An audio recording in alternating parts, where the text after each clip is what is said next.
ऐसे एक डिजीज को लेके बात करेंगे जो बहुत ही खतरनाक है। लेकिन मैं हमेशा एक चीज कहती हूँ कि अगर प्रॉब्लम है तो उसका सलूशन भी है। आज ऐसी एक डिजीज को लेके हम लोग बात करेंगे। आप लोगों के पास जो बैनर गया है, आप लोगों को सभी को पता है कि आज हम लोग कैंसर की जो डिजीज है, जिसका नाम सुनते ही शायद हम लोग ये जो डिजीज है इसका नाम सुनते ही ना हम लोग सबसे पहले हाफ डेथ हो जाते हैं। मतलब वहां क्या ट्रीटमेंट होगी, क्या होगी, ये उतना तक पहुंचने से पहले हम लोग बहुत ज्यादा अपसेट हो जाते हैं। राइट। तो आज की जो सेशन है, मैं शुरुआत करने से पहले मैं सभी को रिक्वेस्ट करूंगी कि प्लीज जितने भी पार्टिसिपेंट आज यहाँ पे मौजूद है, आप लोग आपकी टीम के साथ इसे शेयर करें, क्योंकि आज की टॉपिक बहुत ज्यादा इंपॉर्टेंट है। और ये जिस तरह से फैला हुआ है, जिस तरह से हर एक पर्सन के अंदर में शायद हर एक पर्सन इस प्रॉब्लम से या तो जूझ रहे हैं, या तो वो घबरा रहे हैं, या तो वो बहुत ज्यादा टेंशन में है कि भाई आज हम लोग जिस सिचुएशन में है, जिस एनवायरमेंट में है, किसी भी वक्त ये चीज हो सकती है। राइट। तो आज हम लोग इस सेशंस में इस डिजीज के ऊपर बात करेंगे, कुछ कॉम्बो प्रोडक्ट्स के बारे में जानेंगे, इसके कॉजेस के बारे में जानेंगे। राइट। तो चलिए सेशन को स्टार्ट करते हैं। बहुत ही छोटा सा एक सेशन होगी। मेरी कोशिश रहेगी कि मैं आप लोगों तक वो हर एक बात पहुंचाऊं जहां पे आप लोग बहुत ही आसानी से मेरी बात को समझ पाए और इसकी प्रिकॉशंस लेना स्टार्ट करें। क्योंकि हमेशा हर एक प्रॉब्लम की सलूशन तभी मिलती है जब प्रॉब्लम आने से पहले आप उसका प्रिकॉशंस लेना स्टार्ट करते हैं। तो चलिए सेशन को स्टार्ट करते हैं। और हर टाइम की तरह मैं आप सभी को रिक्वेस्ट करूंगी कि प्लीज जब मैं प्रेजेंटेशन को शेयर करूंगी, आप लोग प्लीज मुझे बताइएगा कि प्रेजेंटेशन प्रॉपरली आप लोग देख पा रहे हैं या तो कोई भी दिक्कतें आ रही हैं।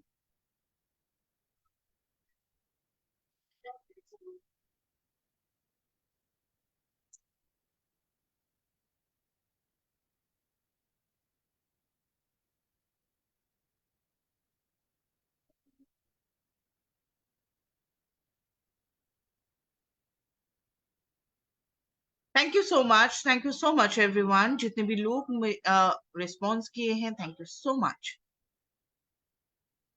चलिए आज ऐसी एक डिजीज के बारे में हम लोग बात करेंगे, जो डिजीज बहुत ज्यादा बहुत ही खतरनाक है, जिसका नाम सुनते ही शायद हर एक पर्सन डर जाते हैं। राइट। हम लोग बाद में सोचते हैं कि भाई इसकी क्या ट्रीटमेंट है, क्या है, बट सबसे पहले इसका नाम सुनते ही ना दिल की धड़कन बहुत तेज हो जाती है। राइट। तो पहले हम लोग ये जान ले कि आज जिस कैंसर के बारे में हम लोग बात करेंगे, जिसकी सॉल्यूशंस ढूंढेंगे, जिसके प्रोडक्ट के कॉम्बिनेशंस जानेंगे, उससे पहले ये कैंसर होती क्या है या तो ये कैंसर क्या है। राइट। तो सबसे पहले मैं आप लोगों को ये समझा दूं कि कैंसर जो है ये एक डिजीज है जो बॉडी सेल को डैमेज करता है। राइट। और जब ये डैमेज करना स्टार्ट करते हैं बॉडी सेल को या तो टिश्यूज को, वो इतनी जल्दी से स्प्रेड होती है जहां पे हम लोग उसे कंट्रोल नहीं कर पाते हैं। राइट। सो कैंसर जब भी किसी को हुआ है, या तो आप जिस पेशेंट के साथ बात करेंगे आप देखेंगे कि कैंसर की जो मेन प्रॉब्लम होती है, या एक तो है कि हम लोग शायद ये नहीं जान पाते हैं कि भाई क्या मतलब कैंसर मुझे हुआ है, इसका सिम्टम्स क्या है, या तो हम लोग ये नहीं जान पाते हैं कि हम लोग इसे किस तरह से कंट्रोल करें, क्योंकि इट्स नॉट पॉसिबल कि हम लोग इसे कंट्रोल कर पाए। क्योंकि सेल की जो एबनॉर्मल ग्रोथ होना स्टार्ट होती है, वहां से हम लोग इसे कंट्रोल नहीं कर पाते हैं और ये बहुत जल्दी से ये स्प्रेड होना स्टार्ट होती है। कैंसर ऑलमोस्ट कोई भी जगह पे हो सकता है ह्यूमन बॉडीज में। राइट। कैंसर कोई भी जगह पे हो सकता है ह्यूमन बॉडीज में। अगर मैं आपको बताऊं कि कैंसर कितनी टाइप्स की है, तो आज के टाइम पे 100 टाइप्स ऑफ कैंसर होती है, राइट। और वो कैंसर जो है यूजुअली क्या होती है, ऑर्गन्स या तो टिश्यूज के नाम से ही होती है। जैसे कि अगर किसी का ब्रेन में कैंसर है तो उनको हम लोग ब्रेन कैंसर बोलते हैं। अगर किसी को यूट्रस में कैंसर है तो उसे यूट्रस कैंसर के नाम से जानते हैं। सो ऑर्गन्स के नाम से हम लोग उस कैंसर को पहचानते हैं। नेक्स्ट है जो मेन पार्ट है आज के टाइम पे, हम लोग ये नहीं बोल सकते हैं कि कौन से कॉजेस पे कैंसर है, बट आज मैं जो आप लोगों को बताऊंगी ये ज्यादातर कैंसर की कॉजेस होती है, राइट। जैसे कि एक टाइम तक हम लोग ये जानते थे कि जेनेटिकली अगर किसी को कैंसर है तो genetically next to next generation में किसी ना किसी को हो सकता है, ये तो एक कॉज है। लेकिन आज के टाइम पे ये कोई काम नहीं करता है। अगर किसी का जेनेटिकली किसी को कैंसर था ही नहीं, लेकिन आप ये श्योर नहीं हो सकते हैं कि भाई उनको या तो उनकी नेक्स्ट जनरेशन को कैंसर नहीं होगी। क्योंकि आज हम लोग जिस लाइफस्टाइल से गुजर रहे हैं, जिस एनवायरमेंट में हम लोग हैं, जिस तरह से हमारी लाइफस्टाइल है, जिस तरह से खाना हम लोग इंटेक कर रहे हैं, जिसकी वजह से किसी को भी कोई भी टाइम पे ये कैंसर की जो डिजीज है हो सकता है। तो चलिए हम लोग थोड़ा जान लेते हैं कि कॉजेस ऑफ कैंसर क्या है। एटलीस्ट हम लोग कोशिश करेंगे कि भाई अगर ये सारे चीजों से कैंसर हो सकती है तो हम लोग थोड़ा सा खुद को बचा ले ये सारी चीजों से। चलिए, फर्स्ट थिंग है ओबिसिटी। अगर आपकी ओवरवेट है, आज के टाइम पे ओबिसिटी एक ऐसी डिजीज है जहां पे ये देखा जाता है कि एक फैमिली में अगर 4 पर्सन है उसमें से आई थिंक इज अ 2 और 3 पर्सन उनका ही ओबिसिटी का प्रॉब्लम है, जिसका कॉजेस है कैंसर, राइट। ओबेसिटी अगर किसी को है या तो आपको अगर पता चला है कि आप ओबेस हैं, सो प्लीज जल्दी से जल्दी इसका ट्रीटमेंट स्टार्ट होना जरूरी है।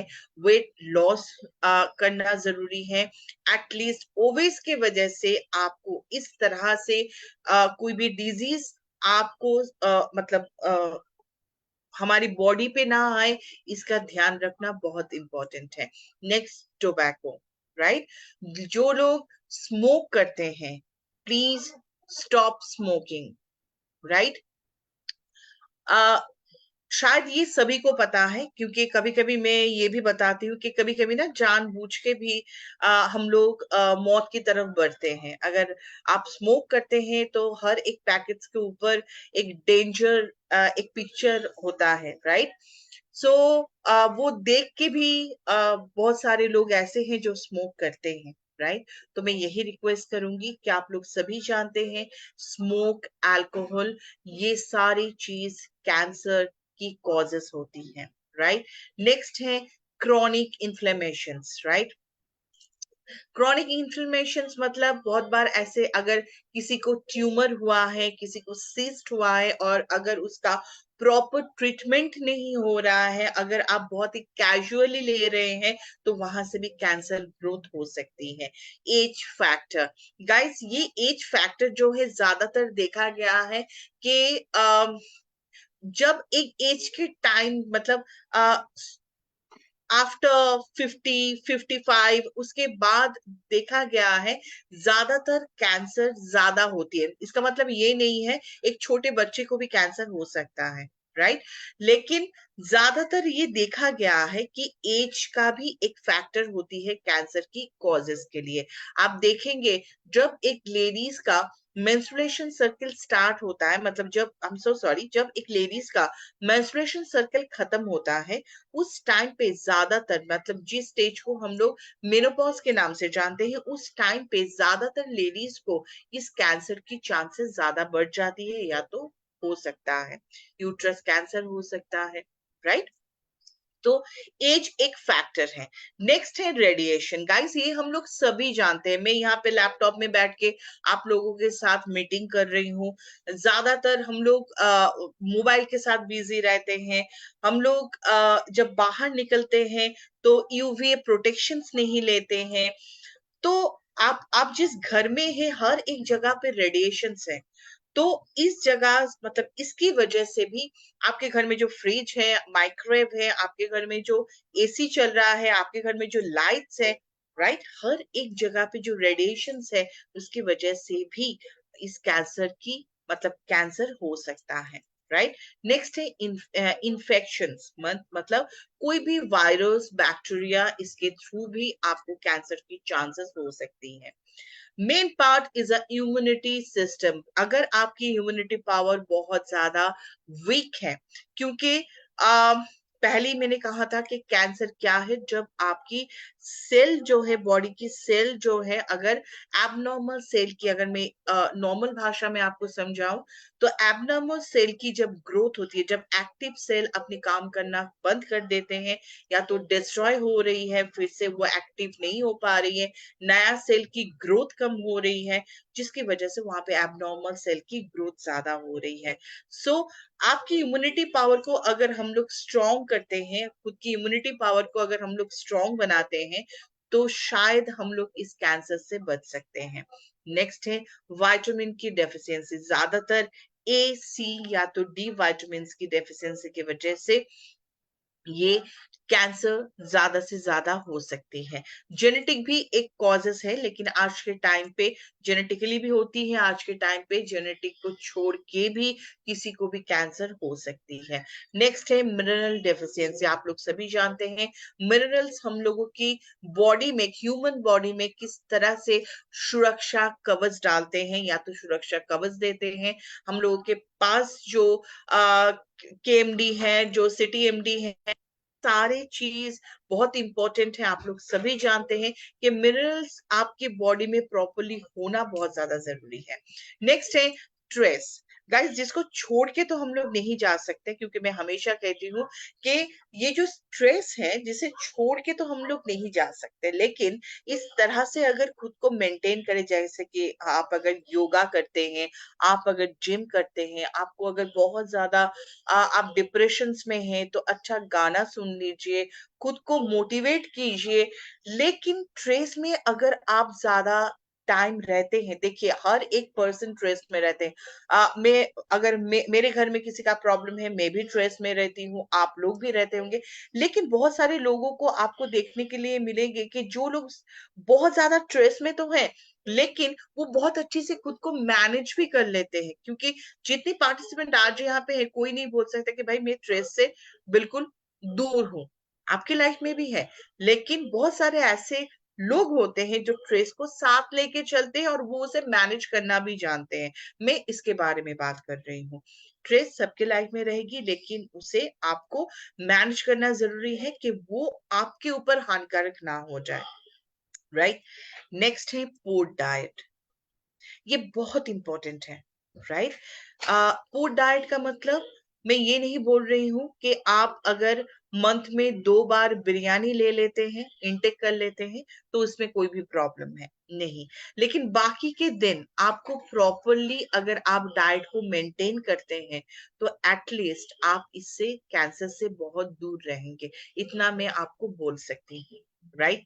नेक्स्ट है एनवायरमेंटल टॉक्सिन्स। मीन्स हम लोग जिस एनवायरमेंट में हैं, आप लोग सभी जानते हैं कि मतलब इस टाइम पे या तो 2023 में हमारी एनवायरमेंट की क्या हालत है। अगर आप लोग थोड़ा सा गूगल को सर्च करते हैं, पोल्यूशन आप लोगों को दिखाई दे देगी कि किस पोल्यूशन के अंदर हम लोग अभी सांस ले रहे हैं। राइट।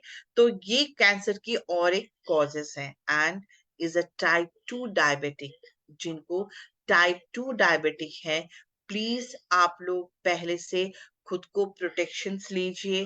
डायबिटिक की जितने भी सप्लीमेंट है, प्रॉपर ट्रीटमेंट में आना जरूरी है, एक्टिविटी जरूरी है, और उसके साथ साथ सप्लीमेंट लेना बहुत ज्यादा जरूरी है।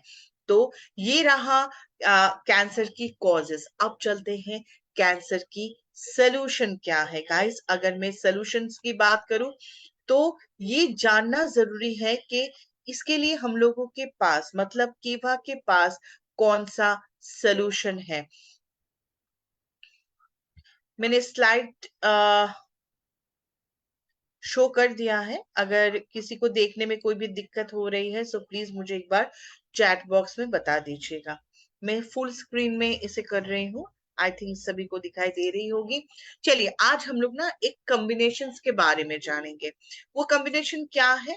फर्स्ट जिस प्रोडक्ट्स को हम लोग इनटेक करवाएंगे, या तो देखिए आज जो कॉम्बिनेशंस मैं आपको बोलूंगी ये अगर किसी को कैंसर है आप उसी को भी दे सकते हैं।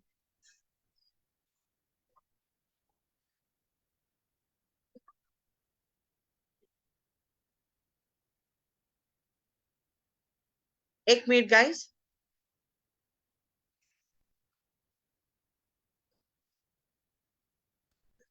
चलिए ये क्या है? फर्स्ट जिस कॉम्बिनेशन के बारे में मैं बताऊंगी तो ये फर्स्ट जो कॉम्बिनेशन है, फर्स्ट जो प्रोडक्ट्स है वो है सिल्वर ग्लास। आप सभी को पता है कि इज अ मैजिकल प्रोडक्ट, मतलब साइंस की हर एक चीज इसके अंदर भरा पड़ा हुआ है, राइट? तो ये जो सिल्वर प्लस है मैं पूरी डिटेल्स में नहीं जाऊंगी, लेकिन मैं आपको हर एक प्रोडक्ट्स की बेनिफिट्स जो सबसे ज्यादा इंपॉर्टेंट होती है कि अगर आप किसी को कोई भी प्रोडक्ट्स बता रहे हैं तो उसका बेनिफिट्स क्या है। आप जब भी किसी को कोई भी प्रोडक्ट्स देते हैं सबसे पहले वो आपको यही पूछते हैं कि प्रोडक्ट्स की बेनिफिट्स क्या है, राइट? तो सबसे पहले मैं यही बोलूंगी कि अगर किसी को कैंसर हुआ है आप उनको भी दे सकते हैं, और अगर कोई प्रिवेंशन चाहते हैं तो आप उनको भी ये प्रोडक्ट्स दे सकते हैं, राइट? सो सिल्वर प्लस आप सभी को पता है। सो बेसिकली ये एक लिक्विड सप्लीमेंट्स है, राइट? ये सबसे पहले जो बताना जरूरी है वो है कि अगर आप किसी को भी ये प्रोडक्ट्स दे रहे हैं तो सबसे पहले एक चीज बताना आपके लिए बहुत इंपॉर्टेंट है कि ये प्रोडक्ट्स जब भी आप लेते हैं, फर्स्ट जो आप इनटेक करते हैं, इससे ये प्रोडक्ट बहुत जल्दी से आपके बॉडी में एब्जॉर्ब होती है, राइट? एब्जॉर्ब होने के साथ साथ ये आपकी इम्यूनिटी को बहुत जल्दी से बूस्ट अप कर देते हैं। जो पर्सन की एलर्जी की प्रॉब्लम है आप उनको भी ये प्रोडक्ट्स दे सकते हैं। Is a totally gluten free products. ये टोटली सेफ है हर एक पर्सन के लिए। इस प्रोडक्ट्स की अगर मैं आपको बेनिफिट्स बताऊं तो सबसे पहले ये क्लिनिकली ट्रायल प्रोडक्ट्स हैं, मतलब इस टोटली क्लिनिकली टेस्टेड एक प्रोडक्ट्स है, राइट? जिसमें घबराने वाली ऐसी कोई भी बात नहीं है। इसका मेन जो काम है ये आपकी इम्यूनिटी पावर को बूस्ट करने का काम करते हैं। Is a totally anti bacterial, anti viral, anti fungal and anti inflammation एक प्रोडक्ट है। सो वायरस में अगर किसी का प्रॉब्लम है, अगर कोई भी इंफेक्शन के थ्रू किसी का कोई प्रॉब्लम है, आप किसी को भी ये प्रोडक्ट की सजेशंस कर सकते हैं या तो आप उनको दे सकते हैं। ये HIV पेशेंट को भी दे सकते हैं। किसी को अगर फ्लू हुआ है, H1N1 की अगर किसी को प्रॉब्लम है आप उनको दे सकते हैं।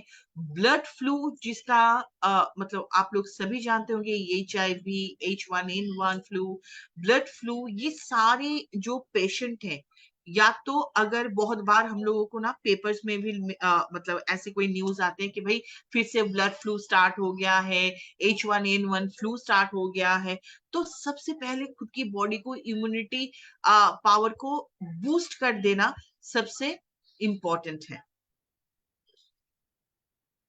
नेक्स्ट है जिसके बारे में हम लोग अभी बात कर रहे हैं, जी हाँ, मैं कैंसर के बारे में बात कर रही हूँ। ये जो प्रोडक्ट्स हैं हम लोगों ने क्यों आपको ये बताया कि आप कैंसर में ये प्रोडक्ट्स को दे सकते हैं, क्योंकि आप जब भी कैंसर पेशेंट को ये प्रोडक्ट्स देना स्टार्ट करते हैं तुरंत इसका जो काम होती है वो है, जितनी भी एक्टिव सेल, मतलब जो सेल काम करना बंद कर दिए थे या तो जो न्यू सेल तैयार नहीं हो रहा था, ये क्या काम करता है, फिर से उसे तैयार करने में वो जुट जाते हैं, राइट। उसके साथ साथ ये आपकी इम्यूनिटी पावर को वो मतलब बहुत जल्दी से ये इंक्रीज कर देता है, राइट। तो इसका मतलब ये नहीं कि आपने अगर इसे 1 से 2 बोतल आप अगर इसे इनटेक कर लिए हैं तो तुरंत कैंसर भाग जाएगी, ऐसा नहीं। आपको इसे पेशेंस के मतलब पेशेंस से आपको इसे इनटेक करना जरूरी होती है।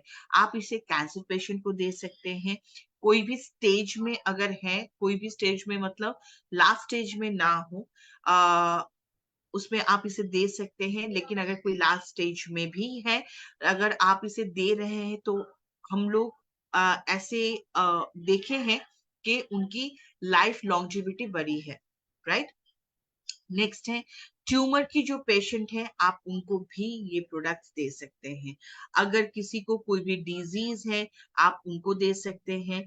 अगर किसी को पैंक्रेटिस की कोई भी प्रॉब्लम है या तो कोई भी कैंसर की वजह से अगर उनकी पैंक्रेटिस में कोई भी प्रॉब्लम क्रिएट हुआ है, आप उनको भी ये प्रोडक्ट की सजेशंस कर सकते हैं। इज अ वेरी, क्योंकि हम लोग सिल्वर प्लस को इसलिए सजेस्ट करते हैं, इसकी एब्जॉर्प्शन पावर बहुत ज्यादा है, right. Is a full of silver. हम लोग सभी जानते हैं कि सिल्वर आपकी इम्यूनिटी पावर को कितनी ज्यादा इंक्रीज कर देते हैं।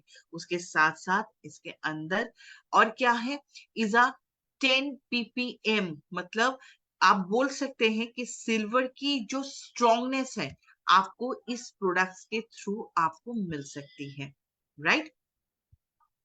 इस प्रोडक्ट्स को हलाल सर्टिफाइड मिली है, कोशर सर्टिफाइड मिली है, WHO ने इसे ऑलरेडी अप्रूव्ड कर दिया है। नेक्स्ट है कि इसकी डोजेस जो बहुत इंपॉर्टेंट है, बहुत बहुत ज्यादा इंपॉर्टेंट है, वो क्या है। अगर किसी की एज 12 से कम है, मतलब 12 साल से अगर कम है, तो आप उनको किस तरह से देंगे, डे 1 से लेके डे 7 तक आप 3 टाइम्स देंगे, ½ टीस्पून करके, राइट। 7 डेज ऑनवर्ड से आप इसे 1/4 करके देंगे। 12 से 17 ईयर्स की अगर कोई भी पर्सन है, आप उसे 1 टीस्पून करके दिन में 2 बार देंगे, राइट। डे मतलब डे 1 से डे 7 तक 1 टीस्पून करके दिन में 2 बार आप इसे देंगे। 7 डे ऑनवर्ड से आप ½ टीस्पून करके दिन में 2 बार देंगे। 18 ईयर्स एंड अबव अगर कोई भी किसी का एज है, तो आप उनको 1 टीस्पून करके दिन में 3 बार आप इसे देंगे, डे 1 से डे 7 तक। एंड उसके बाद ½ टीस्पून करके 3 टाइम्स इन अ डे आप इसे दे सकते हैं, राइट। नेक्स्ट जिस प्रोडक्ट्स के कॉम्बिनेशन में आप लोगों को बताऊंगी इज अ कार्क्यूमिन, राइट। शायद आप लोग सभी जानते होंगे कि कार्क्यूमिन जो है ये कितनी ज्यादा इंपॉर्टेंट, क्योंकि आयुर्वेद के साथ कार्क्यूमिन की नाम जुड़ा हुआ है, जिसे हम लोग हल्दी हल्दी के नाम से जानते हैं, राइट। अब करक्यूमिन जो होती है ये हल्दी के अंदर, अगर आपने कोई भी ड्राई हल्दी अगर आप लोगों ने, आई थिंक सभी ने देखे होंगे, उसके अंदर अगर आप उसे कट करते हैं, उसके अंदर एक सफेद एक अलग से कलर की एक चीज दिखाई देगी, कार्क्यूमिन वहां से लिया जाता है, राइट।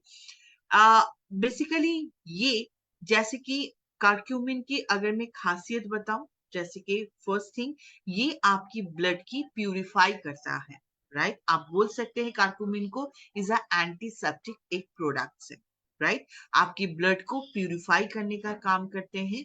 अगर कोई भी ब्लड के अंदर कोई भी हार्मफुल पार्टिकल है तो उसे रिमूव करने का काम करते हैं। अगर कोई भी इंफ्लेमेशन है, अगर कोई भी इंजरी है, तो उसे जल्दी से जल्दी रिकवरी करने का काम करता है ये प्रोडक्ट। कार्क्यूमिन, जिस डिजीज के बारे में हम लोग बात कर रहे हैं, कैंसर, ये क्या करता है, कैंसर ग्रोथ को, मतलब जिस सेल के थ्रू कैंसर हो रही है उस ग्रोथ को ये प्रिवेंट करता है। आपके लिवर को डिटॉक्सिफिकेशन करता है। उसके, आई एम सो सॉरी, उसके साथ साथ ये आपकी ब्लड प्रेशर को कंट्रोल करना, कोलेस्ट्रॉल लेवल को कंट्रोल करने का काम करते हैं। तो इसका मतलब कारक्यूमिन अगर कोई भी पेशेंट मतलब कैंसर के लिए ले रहे हैं या तो प्रिवेंशन के लिए ले रहे हैं, उसके साथ साथ उनको लीवर का भी प्रोटेक्शंस मिल रही है, सेल का प्रोटेक्शंस मिल रही है, ब्लड प्रेशर की भी उनको प्रोटेक्शंस मिल रही है। Next is a anti inflammatory, एक प्रोडक्ट है। कहीं पे भी अगर कोई भी मतलब कोई भी इन्फ्लेमेशन हो गई है तो जल्दी से जल्दी उसे रिमूव करने का काम करते हैं। Is a full of antioxidant, जिसकी वजह से कारक्यूमिन बहुत ज्यादा जरूरत है हर एक पर्सन की बॉडी के लिए, क्योंकि इज अ एंटीऑक्सीडेंट होने की वजह से आपकी एनवायरमेंट में हो या तो आप मतलब कोई भी वजह से अगर आपके बॉडी के अंदर अगर कोई भी हार्मफुल बैक्टीरिया हो, हार्मफुल पार्टिकल्स हो अगर है, तो उसे रिमूव करने का काम करता है ये प्रोडक्ट्स, राइट। उसके साथ साथ आपकी ब्रेन की एक्टिविटी पावर को इंक्रीज कर देने का काम करता है कारक्यूमिन। कारक्यूमिन हार्ट डिजीज, या तो अगर आपकी हार्ट में कोई भी डिजीज है, या तो अगर आप चाहते हैं कि भाई मेरी हार्ट हमेशा सुरक्षित रहे, इसके लिए कारक्यूमिन को इनटेक करना बहुत ज्यादा जरूरी है। ये आप कारक्यूमिन जब भी आप लेना स्टार्ट करते हैं तो ये आपकी कैंसर को प्रिवेंशन देने का काम करते हैं। कारक्यूमिन अल्जाइमर पेशेंट को भी हम लोग दे सकते हैं, क्योंकि अल्जाइमर जिसे मतलब जो भूलने की बीमारी होती है, राइट, बहुत सारे ऐसे पेशेंट आपको मिलेंगे जो अल्जाइमर पेशेंट होते हैं। तो ये क्या करते हैं, उस ब्रेन के नर्व को ये और भी ज्यादा वो एक्टिव कर देते हैं, जिसकी वजह से उनकी याददाश्त में चेंजेस आते हैं। एंड अल्जाइमर पेशेंट का बहुत ज्यादा मतलब ऐसे बहुत सारे एग्जाम्पल हैं जहां पे वो लोग धीरे धीरे उस अल्जाइमर से धीरे धीरे वो लोग आ, अच्छे होने की तरफ बढ़ रहे हैं, राइट। नेक्स्ट है अर्थराइटिस में आप इससे दे सकते हैं। कारक्यूमिन हर एक प्रॉब्लम का सलूशन है। हम लोग आज कैंसर के बारे में बता रहे हैं जिसके लिए आज हम लोगों ने इसे चुना है, लेकिन उसके साथ साथ आप लोगों को ये भी पता चल रहा है कि ये कोई भी पर्सन इनटेक कर सकते हैं।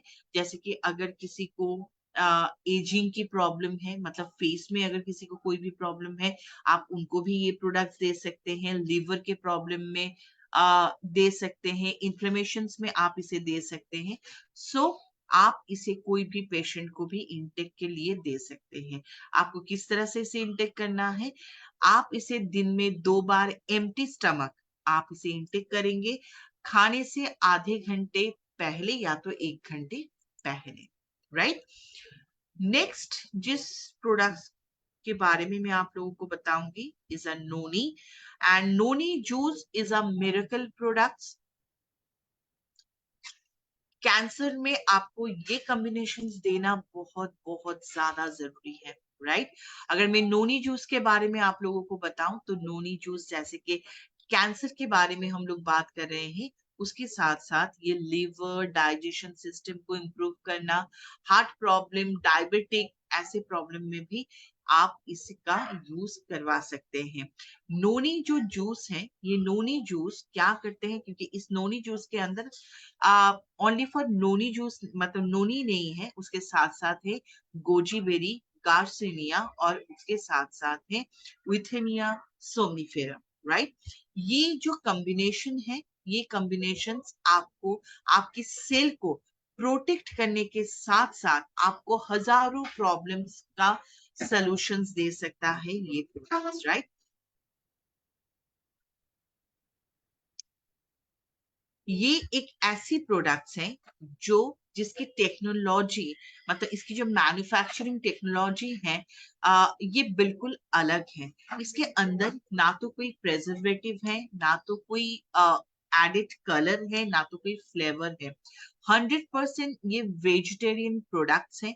ये सर्टिफाइड प्रूव्ड मतलब इसे इसके अंदर ऐसी कोई भी इंग्रेडिएंट्स नहीं है जहां पे आपको इस प्रोडक्ट्स को देने से पहले सोचना जरूरी है। ओनली फॉर किडनी पेशेंट को ये प्रोडक्ट मत दीजिएगा।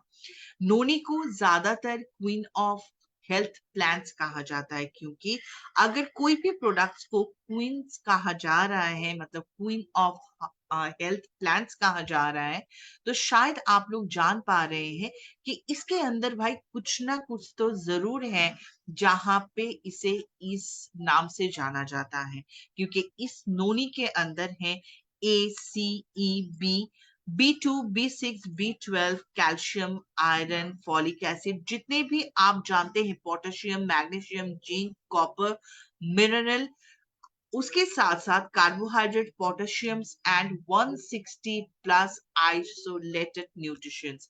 सो कहीं ना कहीं पे आपको ये पता चल रहा है कि ये प्रोडक्ट्स किस तरह से कैंसर, गैस्ट्रो, जहां पे ये जो प्रोडक्ट्स हैं, आपको मैं आपको एक बार बेनिफिट्स बता दूं इसका, सो आपको आप लोगों को इसमें आसानी हो जाएगी समझने में।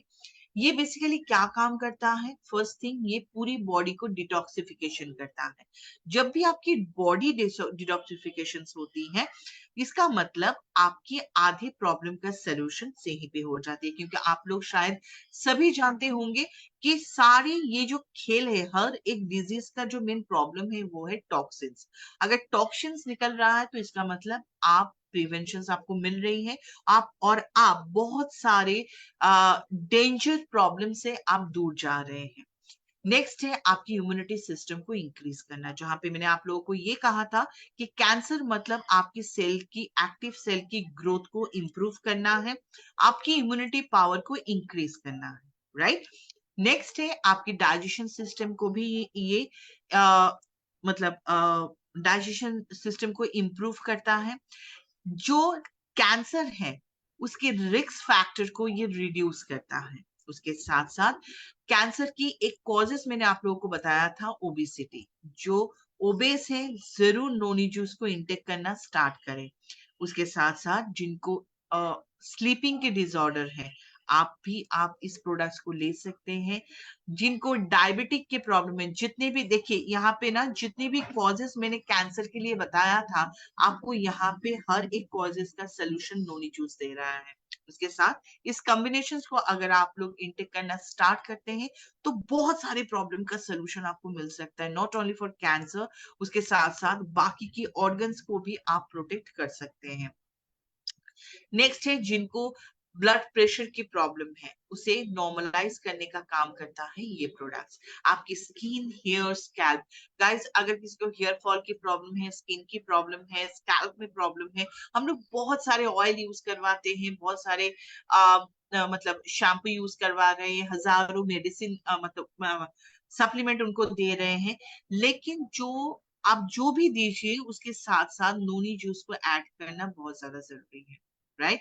मेमोरी को इंक्रीज करने के लिए, आर्थराइटिस, हार्ट की कोई भी प्रॉब्लम, जिनको स्ट्रोक हो चुका है, आप उनको भी दे सकते हैं। जो प्रिकॉशंस चाहते हैं आप उनको भी ये प्रोडक्ट्स आप लोग उनको दे सकते हैं। It's also a halal certified, kosher certified, and WHO ने भी इसे ऑलरेडी रिकमेंडेशंस दे दिया है। किस तरह से आपको इसे इंटेक करना जरूरी है? आप डे 1 से डे 3 तक आपको 5 ml करके दिन में 2 बार इसे इंटेक करना है, एम्प्टी स्टमक। डे 4 से डे 6 तक 10 ml करके मॉर्निंग एंड इवनिंग में आपको लेना है। 7 डे ऑनवर्ड से आपको 15 ml करके दिन में 2 बार इसे लेना जरूरी है। 6 to 12 months आपको इसे कंस्टेंटली इसी वे पे आपको इंटेक करना है, राइट। उसके बाद आफ्टर 12 मंथ के बाद आप इसे आ, मतलब मिडिल में आप इसे छोड़ सकते हैं, मतलब 1 से 2 मंथ्स का आप इसे गैप दे सकते हैं। नेक्स्ट आप इसे फिर से लेना स्टार्ट करें, राइट। बहुत सारे लोग ऐसे होते हैं जो ये बताते हैं कि मैम मेरी प्रॉब्लम तो ऑलरेडी मुझे सॉल्यूशंस मिल गया है, अभी वो प्रॉब्लम नहीं है, तो क्या मैं इसे छोड़ सकती हूँ? आप कुछ दिनों के लिए देखिए, मैं हमेशा कहती हूँ कि जो चीज हमें प्रॉब्लम से छुटकारा दे रहे हैं, और हम लोग अगर ये गारंटी नहीं ले पा रहे हैं कि इन फ्यूचर मुझे ये प्रॉब्लम नहीं होगी या तो अलग सा कोई प्रॉब्लम नहीं होगी, तो आप लोग इसे छोड़ सकते हैं। लेकिन मुझे नहीं लगता है कि कोई भी पर्सन ये गारंटी दे सकती है, तो इसके लिए मिडिल में आप 1 से 2 महीने का गैप दे सकते हैं, लेकिन उसके बाद फिर से इसे लेना स्टार्ट करें, क्योंकि ये आपकी हर एक बॉडी ऑर्गन्स की सेल की सुरक्षा कवच बनता है, राइट। सो आप इसे किस तरह से लेंगे? 150 ml में आप इस जूस को आप इसके वाटर के साथ आप मिक्स करेंगे। हमेशा कोशिश कीजिए कांच की ग्लास में इसे लेने की, राइट। मिनिमम इसे लेने के बाद एक चीज जानना बहुत ज्यादा इंपॉर्टेंट है कि इसको लेने के बाद आपको 3 लीटर्स पानी जरूर पीनी है, क्योंकि जितनी ज्यादा आप पानी पिएंगे उतनी ज्यादा डिटॉक्सिफिकेशन होगी और उतनी जल्दी से प्रोडक्ट्स आपको काम करेगा, राइट। 12 ईयर से जो नीचे हैं उसे आपको नहीं देना है। प्रेग्नेंट लेडी या तो लैक्टिक मदर को आपको नहीं देना है। किडनी पेशेंट को आप इसे नहीं देंगे, राइट। जो लोग ड्रिंक करते हैं अल्कोहल, कैफीन, तो वो एटलीस्ट एक बात मैं बोलूंगी कि आपको उसे छोड़ देना है। और अगर आप इनटेक करते हैं तो एटलीस्ट बीच में 1 to 2 आवर्स का गैप देने के बाद फिर आप इसे ले सकते हैं। लेकिन मैं आपको बेस्ट सजेशन ये दूंगी वो है कि भाई अल्कोहल एंड उसके साथ साथ स्मोकिंग को जरूर छोड़िए, राइट। तो आज की जो सेशन था मैं इसे यहाँ पे स्टॉप कर रही हूँ। एंड आई थिंक ये जो 3 कॉम्बिनेशंस मैंने आप लोगों को बताया ये बहुत बहुत इंपॉर्टेंट है कैंसर पेशेंट को देने के लिए। अगर किसी का जेनेटिकली भी है उनको भी पहले से प्रिवेंशन लेना जरूरी है। अगर कोई जेनेटिकली नहीं भी है, लेकिन प्लीज ये मत सोचिएगा कि ये कैंसर जो है ये ओनली फॉर जेनेटिकली होती है। आप सभी को पता है कि ये ओनली जेनेटिकली नहीं है, ये किसी भी एज में हो सकती है, कोई भी पर्सन को हो सकती है, कोई भी सिचुएशन में हो सकता है, राइट। सो प्लीज एवरीवन, मैं सभी को रिक्वेस्ट करूंगी कि इस कॉम्बिनेशंस को खुद भी लीजिए, फैमिली के हर एक पर्सन को देना स्टार्ट कीजिए। और जो अगर कोई भी ऐसे आए, मतलब अगर कोई भी ऐसे पेशेंट आपके पास है, सो प्लीज आप उनको अभी से ये प्रोडक्ट्स देना स्टार्ट करें, right. So thank you so much everyone. आज की सेशन को हम लोग यही पे एंड करते हैं। फिर से आप लोगों के साथ मुलाकात होगी एक नया सेशन में नया टॉपिक के साथ।